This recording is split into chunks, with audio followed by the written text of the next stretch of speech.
আসলে মহারাজ কি কারণে চিন্তিত সেটা জানতে না পারলে আমাদেরও চিন্তা হয় বই কি। হুম অর্থ বুঝলে, অর্থ। রাজকোষের অবস্থা খুবই খারাপ, আর সামনেই তো শিবরাত্রি পুজো। কিভাবে যে কি হবে কিছুই বুঝতে পারছি না। মহারাজ, এরকম হলে এবারে কিভাবে পুজো হবে?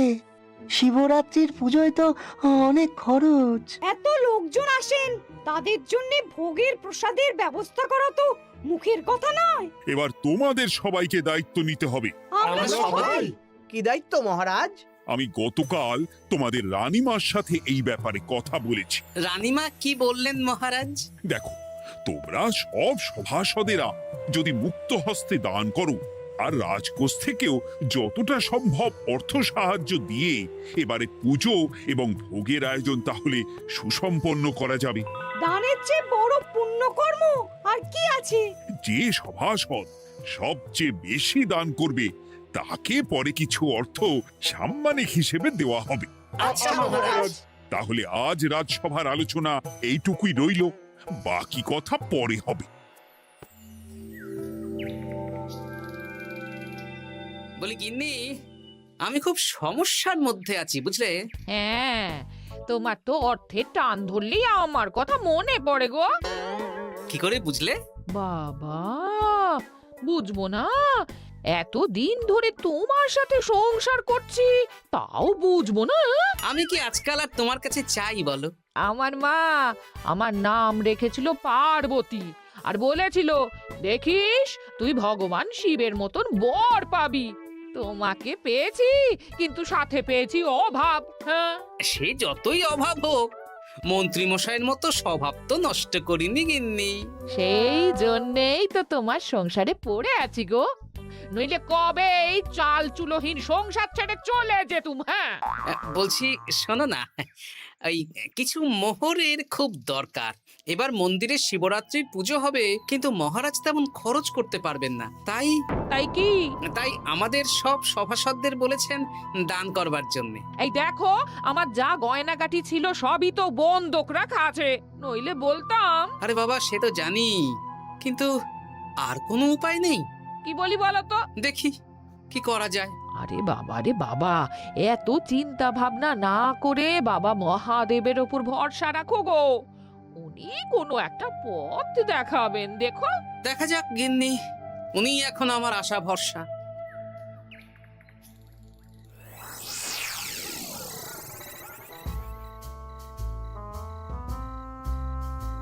আরে মন্ত্রী মশাই, আপনি তখন থেকে শুধু এদিক ওদিক করছেন কেন বলুন তো? তা কি করব? না, আমরা তো বুঝতে পারছি না আপনার কি হলো। জীবনে অনেক অপমানিত হয়েছি, অনেক মার খেয়েছি, এবার সম্মান চাই। আর কেউ সম্মান না করলেও আমরা কিন্তু আপনাকে বেশ সম্মান করি মন্ত্রী মশাই। তোদের সম্মান আর মহারাজের সম্মানের মধ্যে অনেক পার্থক্য আছে। না, ওই ছোট মুখে বড় কথা বলছি মন্ত্রী মশাই, ক্ষমা করবেন। হ্যাঁ, মহারাজ আপনাকে কেন সম্মান করবেন? সামনে শিবরাত্রি, প্রত্যেক বছরের মতন এবছরেও গ্রামের মন্দিরে রাজবাড়ির তত্ত্বাবধানে পুজো হবে, আর সেই পুজোয় আমাকে দান করতে হবে। তা করুন, আপনার কি অর্থের অভাব নাকি? আরে বাবা, সব অর্থ দিয়েই তো তোদের গিন্নিমার গয়না বানিয়ে দিয়েছি, আমার হাতে আর আছে কই? ও, এই সামান্য ব্যাপার। আপনি মাছের তেলে মাছ ভাজুন। হ্যাঁ, আমিও তো তাই বলতে চাইছি। খোলসা করে বলতো তুই কি বলতে চাইছিস? মানে আমি বলতে চাইছি, আপনি আমাদের দায়িত্ব দিন, আমরা রাজ্যবাসীদের থেকে চাঁদা তুলবো, ভিক্ষে করব। আরো অনেক কায়দা করে অর্থ উপার্জন করে আপনার হাতে দেব, আর সেই অর্থ আপনি নিজের বলে চালিয়ে দেবেন। ব্যাস, তাহলে তো আমার 90% চিন্তাই মাথা থেকে নেমে গেল। ব্যাস, আর কোনো চিন্তা নেই।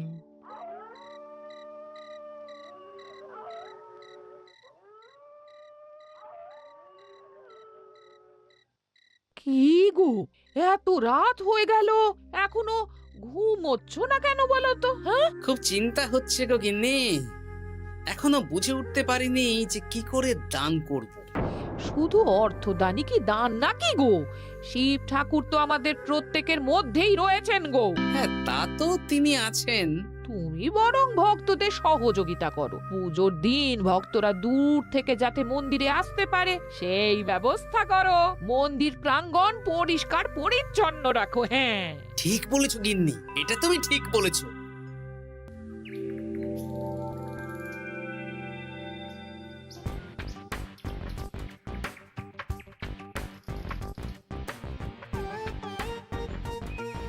এই যে বাড়িতে কে আছেন? মন্ত্রী মশাই বলুন। হ্যাঁ, তা প্রত্যেক বছরের মতন এই বছরেও তো শিবরাত্রি উপলক্ষে মন্দিরে পুজো হচ্ছে, জানেন তো? হ্যাঁ, সে তো জানি, কিন্তু আমার গিন্নির পায়ে এত ব্যথা যে এবারে আর জল ঢালতে যেতে পারবে বলে তো মনে হয় না। তাতে কি, আপনি দান করুন, বাবা দূর থেকে আশীর্বাদ দিয়ে দেবেন। দান? তা কিসের দান? এত ধুমধাম করে পুজো হবে, তার দান। এ কি, এতদিন ধরে মন্দিরে তো দান দেওয়ার কোনো ব্যাপার ছিল না। এবার আছে। দান করা সবচেয়ে বড় ধর্ম। হ্যাঁ, আমরা বুড়ো বুড়ি খুব অল্প অর্থে সংসার চালাই। আমাদের ছেলে যেটুকু পাঠায় তা দিয়েই চালাই। আমরা আর কি দান করব মন্ত্রী মশাই? দরকার হলে কদিন না খেয়ে থাকবেন, বাবার নামে উপোস করবেন, আর যে দান করবে না আমি তাকে এই রাজ্যে থাকতে দেব না। ওরে বাবা রে, দিচ্ছি দিচ্ছি দিচ্ছি। আর শুনুন, এই দানের ব্যাপারটা যেন 5 কান না হয়, নইলে কিন্তু। ওরে বাবা, না না না, ঠিক আছে ঠিক আছে। আজকে সারাদিনে ভালোই রোজগার হয়েছে, কি বলিস বটা? হ্যাঁ, কালকে আবার সারাদিন চাঁদা তোলা হবে। চাঁদা নয়, বল চাঁদার নামে দান তুলছি। হ্যাঁ, আর যা ভয় দেখাচ্ছি, কেউ ভয় মুখ খুলবে না। এই তো যাই, এরকম চলতে থাকলেই আমাকে সেরার সেরা দানি হওয়া থেকে কেউ আটকাতে পারবে না। এই তুমি এই ভর দুপুরে বস্তা কাঁধে নিয়ে কোথায় যাচ্ছ গো? একটু জঙ্গলের দিকে যাচ্ছে গিন্নি, শুকনো কাঠ নিয়ে আসি। পুজোর দিন তো ভোগের রান্না করতে জ্বালানি লাগবে, দেখি শুকনো কাঠ নিয়ে রাজবাড়িতে দিয়ে আসবো। বেশ বেশ বেশ, যাও। হে দেবাদিদেব মহাদেব, তুমি একটু দেখো বাবা।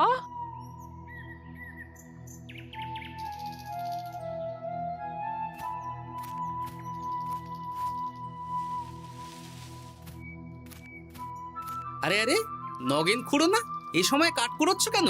কি আর করব গোপাল, কাঠ কুড়িয়ে নিয়ে যাচ্ছি, এবার এগুলো হাটে বেচবো। সে কি গো, তোমার ছেলে তো শহরে চাকরি করে বলেছিলে, এ মাসে সে অর্থ পাঠায়নি? সে তো পাঠিয়েছিল বাবা, কিন্তু আর ভাগ্যের পরিহাস, কি বলবো বলো। কি হয়েছে, কোনো সমস্যা নাকি? না না না, সমস্যার কথা জানানো যাবে না, জানালেই আমাদের বিপদ। আরে কি হলো, চুপ কেন? কি গো খুড়ো, কিছু বলো। কাউকে বলবে না তো বাবা? না না, বলো না, আমি কাউকে বলবো না, আমাকে বিশ্বাস করতে পারো। আসলে আজকে সকালে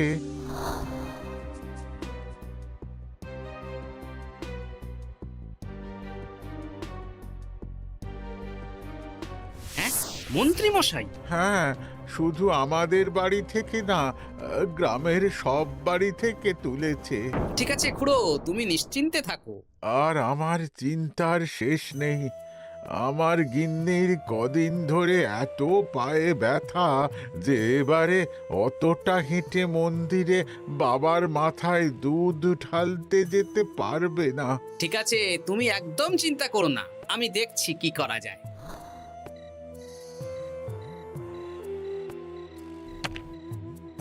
প্রহরী, এটা ভাড়ার ঘরে রেখে দিয়ে এসো।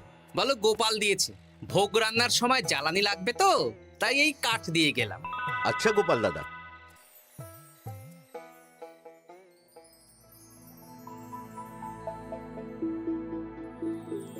তারপর সবাই কিছু অর্থের যোগান করতে পারলে। মহারাজ, আমি 5 মোহর অর্থ সাহায্য করতে চাই। আমিও 5 মোহর মহারাজ। বেশ, গোপাল, মহারাজ, এখন আমার হাত একদম খালি, তাই আমি অন্যভাবে সহযোগিতা করার চেষ্টা করছি। কিরকম? এই তো গতকাল আমি 1 বস্তা কাঠ দিয়ে গিয়েছি, আজকে আরো দেব। তারপর আগামীকাল মন্দির চত্বর পরিষ্কার করব, আগাছা পরিষ্কার করব, পুজোর দিন ভিড় সামলাবো, যারা দূর থেকে আসবে তাদের একটা গরুর গাড়ি করে নিয়ে আসবো। আচ্ছা, বেশ বেশ, কর। মন্ত্রী, মহারাজ এই নিন, এতে 200 মোহর আছে। আমি আরো দান করব, আপনি কোনো চিন্তা করবেন না মহারাজ। বাহ বাহ বাহ বাহ বাহ, এ তো বিশাল ব্যাপার। আমি জীবনে অনেক পাপ করেছি, তাই এখন দান করে একটু যদি পুণ্য লাভ হয় সেটাই আশা। বেশ বেশ, পণ্ডিত তুমি আর রাজবৈদ্য তাহলে পুজোর দশকর্মা দ্রব্যাদি কেনাকাটা শুরু করো। এখন ধারে নিয়ে আসবে, পুজোর পরে সব শোধ করে দেওয়া হবে। আচ্ছা মহারাজ, ঠিক আছে। তাহলে আজকে আমি আর পণ্ডিত মশাই দুজনে বাজারের দিকে যাব আর সব দশকর্মার দ্রব্যাদি কিনে নিয়ে আসবো। হ্যাঁ হ্যাঁ, তাই কর।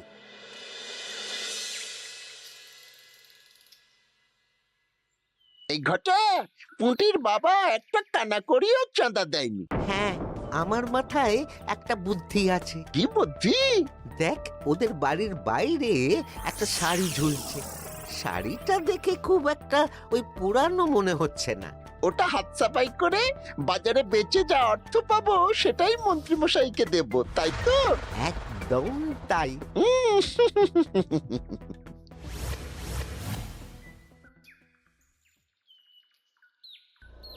হাই পুটি, দেখ তোদের বাড়ি থেকে বটা ঘটা কাকা শাড়ি চুরি করছে। হ্যাঁ তাই তো। ন্যাপলা, ওরে বাবা রে, মরে গেলাম রে, ওরে মরে গেলাম। পালাও পালাও পালাও, ওরে বাবা। এই কি হয়েছে রে, চিৎকার করছিস কেন? আর বটা ওভাবে পালালো কেন? এই বটা ঘটা কাকা ওই পুটির মায়ের শাড়ি চুরি করে পালাচ্ছিল, আমরা ধরে ফেলেছি। সাব্বাস, এই তো চাই। তার মানে মন্ত্রী মশাই এখন দান করার জন্য চুরিও করাচ্ছে। বাহ, কি ভাবছো গোপাল দাদা? না কিছু না। আচ্ছা পুটির বাবা, তোমাদের বাড়ি মন্ত্রী মশাই চাঁদা তুলতে আসেননি? এসেছিলেন তো, কিন্তু আমি বলে দিয়েছি আমি পারবো না। নিজেদের বীজ ধান কেনার অর্থ নেই, চাঁদা দেবো কি করে? আচ্ছা, এই ব্যাপার, এবার বুঝতে পেরেছি। অনেক ভয় দেখালেন, চমকালেন, কিন্তু কিচ্ছু দিইনি। তাই বটা ঘটা চুরি করতে এসেছিল, বুঝেছি। বেশ, এই সাবধানে থেকো। কিভাবে যে সংসার চালাবো? শোনো পুটির বাবা, তুমি এক কাজ করো। বলো। জঙ্গলে অনেক ধুত্র গাছ, আকন্দ গাছ আছে। তুমি পুজোর দিন সকাল থেকে মন্দিরের কাছে একটা ফুল মালা বেলপাতার দোকান দাও। এটা ভালো বুদ্ধি দিয়েছো। আমি তো এখন মন্দির প্রাঙ্গণ সাফ সাফাই করতে যাচ্ছি, আমি বরং কাজের ফাঁকে তোমার জন্য একটা ছাউনি দিয়ে মন্দিরের কাছে দোকান বানিয়ে দেব। তাহলে তো খুবই ভালো হয়। এই পুটি, তোরাও আমার সাথে চল, হাতে হাতে সাহায্য করবি। চল চল চল। চলো গোপাল দাদু।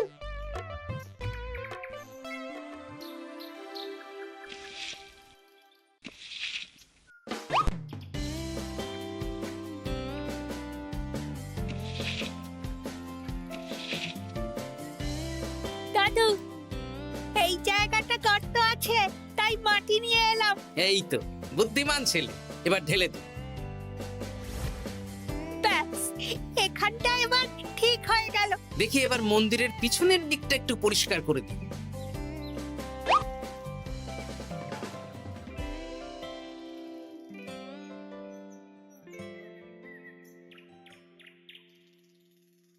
জয় মহাদেব। কি কিসের আওয়াজ হলো? হ্যাঁ দাদু, কিরকম একটা টং করে আওয়াজ হলো। দেখি তো। আরে বাবা, এটা ঘোড়া মনে হচ্ছে। হ্যাঁ তাই তো মনে হচ্ছে। জয় মহাদেব। বের করো বের করো। এই তো।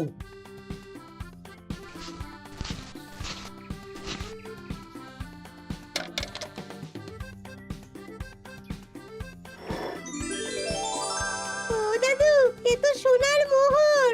জয় মহাদেব, তুমি সত্যি আছো প্রভু, তুমি সত্যি আছো। একে দাদু, তুমি কাঁদছো কেন? সবই মহাদেবের কৃপা।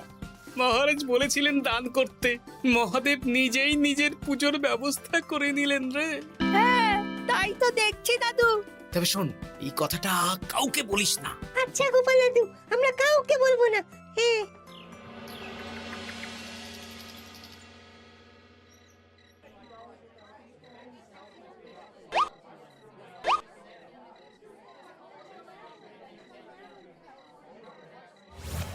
এবার আগামীকাল পুজো।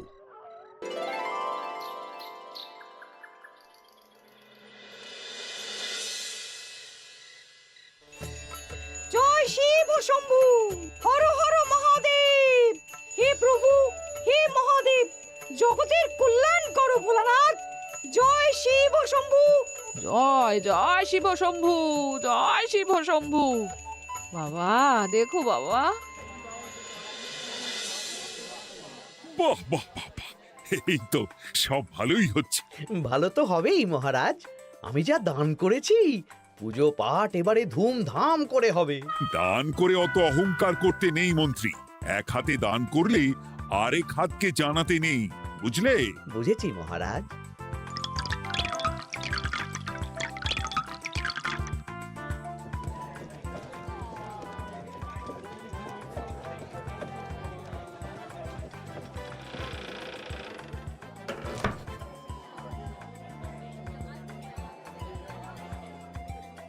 আসুন খুড়িমা, আপনি আসুন।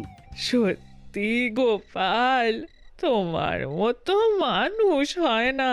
আমার পায়ে বড় ব্যথা, ভেবেছিলাম এই বছর হয়তো মন্দিরে আসতেই পারবো না। আহা, আমি তো আপনার ছেলের মতন। আর কাল আবার আসতে হবে, বড় মাঠে ভোগের আয়োজন আছে, গাড়ি পাঠিয়ে দেব, কেমন? বেঁচে থাকো বাবা, বেঁচে থাকো। দেখো দেখো গোপালকে দেখো, ও হয়তো অর্থ সাহায্য করেনি, কিন্তু অন্যভাবে কত সাহায্য করছে। এই মন্দির প্রাঙ্গণ থেকে সব আগাছা পরিষ্কার করেছে। মহারাজ, আপনার সাথে কিছু কথা আছে। কি কথা? এখানে বলা যাবে না, যা বলবো আড়ালে। আচ্ছা চল।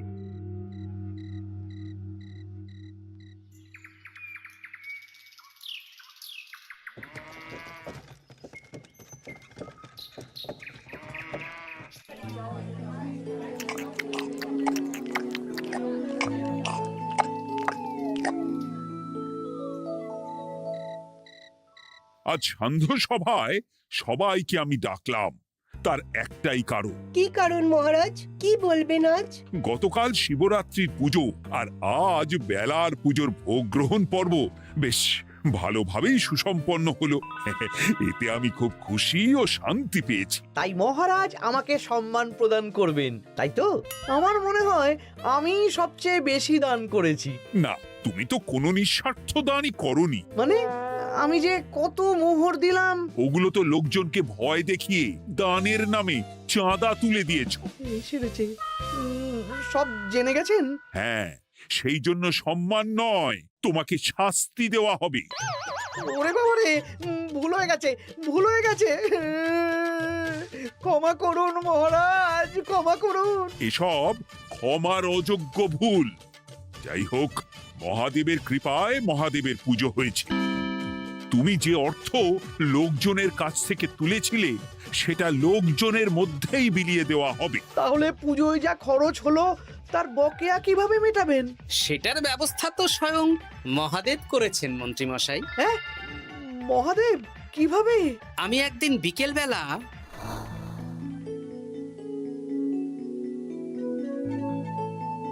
ওরে বাবা, এক ঘোড়া সোনার মোহর। হ্যাঁ, এক ঘোড়া সব মহারাজকে দিয়ে দিয়েছি। আর এই দান সংক্রান্ত যে অর্থ সাম্মানিকের কথা বলেছিলাম তা পাবে গোপাল। ধন্যবাদ মহারাজ।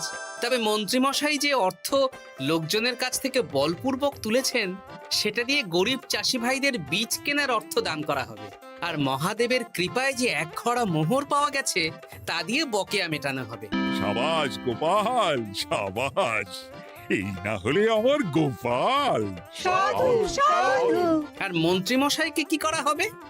ওকে কাল শাস্তি দেওয়া হবে।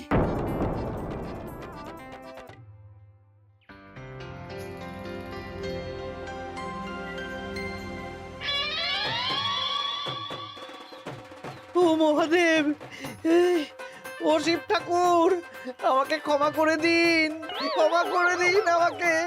ওসব না বলে একবার কান ধরে উঠবস করুন আর একবার করে বলুন জয় মহাদেবের জয়। জয় মহাদেবের জয়, জয় মহাদেবের জয়, জয় মহাদেবের জয়। সবই মহাদেবের দান।